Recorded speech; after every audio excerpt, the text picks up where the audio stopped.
नमस्कार मित्रांनो, श्रद्धा सत्संग या युट्यूब चॅनलमध्ये तुम्हा सगळ्यांचं स्वागत आहे.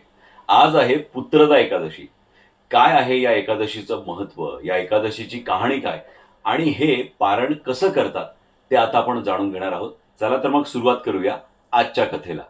नमस्कार मंडळी, आजचा दिवस भगवान विष्णूंच्या भक्तीसाठी अतिशय पवित्र आहे. आज आहे श्रावण शुक्ल पक्षातील पुत्रदा एकादशी. आता पुत्रदा एकादशीचे व्रत संतान सुख, संतानाचे आरोग्य, दीर्घायुष्य आणि कुटुंबातील सुख समृद्धीसाठी श्रद्धेने केले जाते अशी धार्मिक मान्यता आहे. आजच्या या व्हिडिओमध्ये आपण जाणून घेणार आहोत पुत्रदा एकादशीचे व्रत कसे करायचे, त्याची पूजा कशी करायची, कोणता मंत्र म्हणायचा, काय खावे काय टाळावे, तसेच व्रताचे पारण कसे करायचे. तर हा व्हिडिओ शेवटपर्यंत नक्की पहा. चला तर मग सर्वप्रथम आपण जाणून घेऊया एकादशीची तिथी. 23 ऑगस्ट 2026 रोजी पहाटे 2 वाजता ही एकादशी सुरू झाली असून 24 ऑगस्ट रोजी पहाटे 4:18 ही समाप्त होणार आहे. आता आपण पाहूया पुत्रदा एकादशीची पूजा कशी करायची. सकाळी लवकर उठून स्नान करावे आणि स्वच्छ कपडे घालावे. त्यानंतर घरातील देवघर स्वच्छ करून भगवान विष्णूंची मूर्ती किंवा फोटो एका स्वच्छ पाटावर ठेवावा. भगवान विष्णूंना पिवळी फुले, तुळशीची पाने, पंचामृत, फळे आणि नैवेद्य अर्पण करावा. त्यानंतर दिवा धूप लावून भगवान विष्णूंची मनोभावे पूजा करावी. ही पूजा करताना ओम नमो भगवते वासुदेवाय या मंत्राचा जप करावा. शक्य असल्यास विष्णू सहस्रनाम किंवा पुत्रदा एकादशीची व्रतकथा नक्की वाचावी किंवा ऐकावी. त्यानंतर भगवान विष्णूंची आरती करून आपल्या मनातील इच्छा भगवंतासमोर सांगावी.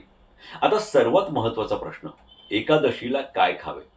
ज्यांना पूर्ण उपवास करणे शक्य आहे त्यांनी आपल्या क्षमतेनुसार उपवास करावा. म्हणजे फलाहार करणे, फळे, दूध, दही, शेंगदाणे, साबुदाणा किंवा उपवासाचे पदार्थ ते घेऊ शकतात.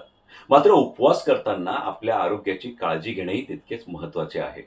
एकादशीच्या दिवशी तांदूळ, गहू, डाळी आणि नेहमीचे धान्य टाळण्याची परंपरा आहे. आता जाणून घेऊया पुत्रदा एकादशीची छोटीशी कथा. पौराणिक कथेनुसार राजा महिजित यांना संतान नव्हते. त्यांनी ऋषीमुनींचा सल्ला घेतला.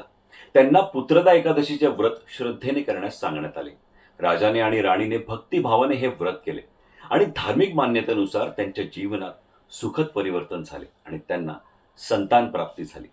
म्हणूनच पुत्रदा एकादशीला विशेष महत्त्व प्राप्त झाले अशी कथा सांगितली जाते. मात्र लक्षात ठेवा, ही धार्मिक श्रद्धा आणि परंपरेवर आधारित कथा आहे. आता पाहूया या व्रताचे पारायण कधी आणि कसे करायचे. आता वेगवेगळ्या शहरांनुसार वेळेत थोडा फरक असू शकतो, त्यामुळे आपल्या स्थानिक पंचांगानुसार ही वेळ निश्चित करण्यात योग्य राहील. आता हे पारायण करताना प्रथम भगवान विष्णूंचे स्मरण करावे. त्यानंतर पाणी किंवा योग्य सात्विक आहार घेऊन उपवास तो सोडावा. सर्वात महत्त्वाचं म्हणजे हे एकादशीचे व्रत केवळ इच्छा पूर्ण करण्यासाठी नाही, तर मन शुद्ध करण्यासाठी, संयम ठेवण्यासाठी, भगवंताचे स्मरण करण्यासाठी केले जाते. म्हणून आजच्या दिवशी शक्य तितका वेळ नामस्मरण, पूजा, प्रार्थना आणि चांगल्या विचारांमध्ये घालवावा. भगवान श्रीहरी विष्णूंना आपल्या सर्वांच्या कुटुंबाला सुख, शांती, आरोग्य आणि समृद्धी देवोत अशी त्यांना प्रार्थना करावी. तसंच संतान प्राप्तीची इच्छा ही पूर्ण होवोत आणि ज्यांच्या घरी मुले आहेत त्यांना उत्तम आरोग्य, दीर्घायुष्य आणि उज्ज्वल भविष्य लाभो, हीच श्रीहरींच्या चरणी मनोभावे प्रार्थना करावी. ही कथा तुम्हाला कशी वाटली आम्हाला नक्की सांगा. पुढच्या वेळेस भेटूया नवीन कथेसह. तोपर्यंत ओम नमो भगवते वासुदेवाय नमः.